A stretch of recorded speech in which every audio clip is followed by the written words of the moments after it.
confused messaging today on the opening of the Strait of Hormuz. The Iranian foreign minister on X says that the Strait of Hormuz is open for all commercial vessels. Let's turn to Iran and the confusion around the Strait of Hormuz as well. Here's a question nobody asks until it's too late.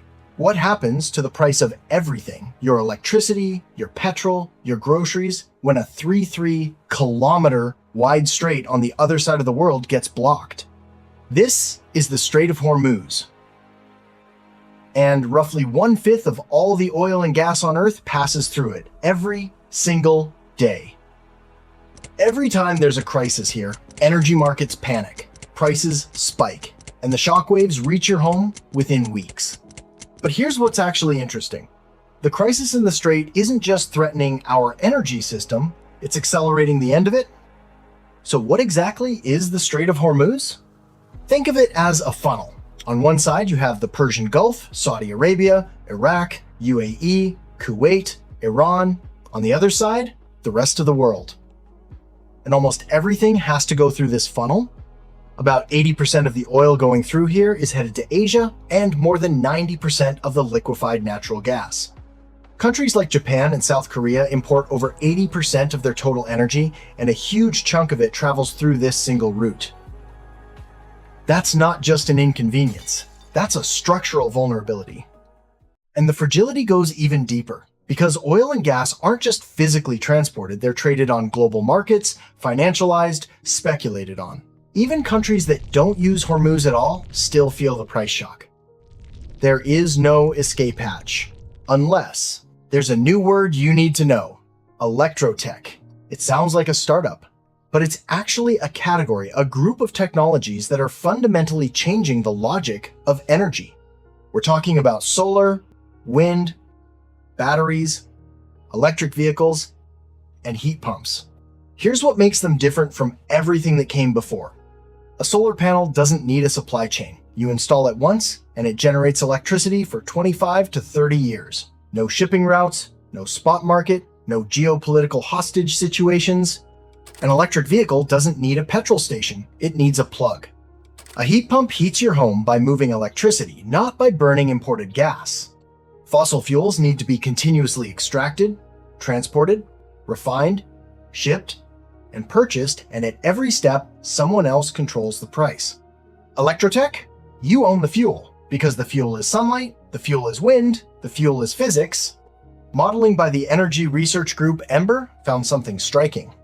If countries widely adopted just 3 electrotech categories, solar plus storage for power, EVs for transport, heat pumps for heating, fossil fuel imports could fall by around 70%. 70%? That's not a utopian vision. That's a calculation based on technology that already exists and is already dropping in price. Now, for the 2 numbers that should genuinely stop you mid-scroll. Number 1, solar. In 2025, global solar capacity is projected to generate roughly 600 terawatt-hours more electricity than it did the year before. That's just the 1-year increase. 600 terawatt-hours happens to be exactly equivalent to all the electricity you could generate from every single LNG shipment passing through the Strait of Hormuz that year, specifically the gas used for power generation. Let that land.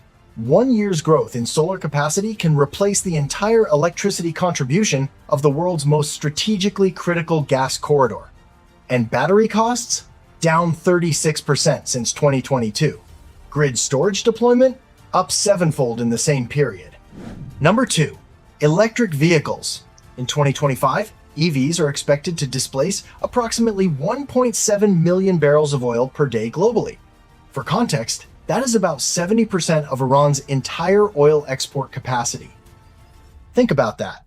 The EV fleet already sitting in driveways around the world is doing the work of reducing demand that used to require international diplomacy. And this isn't a future projection.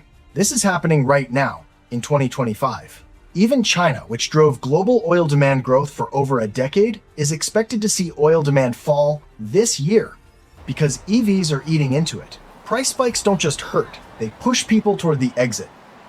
There's a third shift worth talking about, and it's one the gas industry really doesn't want you to notice. For years, LNG, liquefied natural gas, was sold as the bridge fuel, the responsible transition. the thing you use while renewables catch up. But here's what's changed. In Asia, dispatchable solar, that's solar panels paired with battery storage, is now cost competitive with LNG. In many cases, it's actually cheaper. And it doesn't depend on a shipping corridor that can be shut down by one crisis. The IEA had previously forecast that global oil demand would peak in 2029. Recent data suggests the peak could come even earlier than that. And Emmer is now raising a genuinely uncomfortable question for energy planners.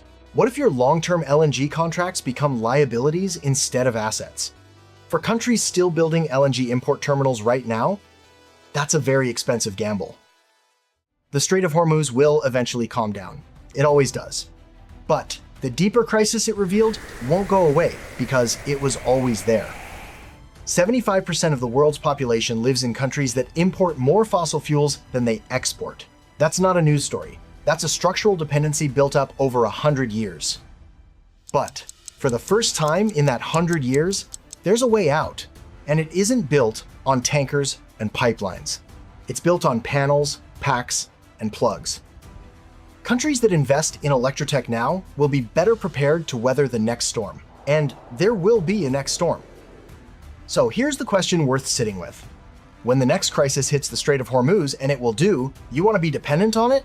Or do you want to be the person who already made the switch?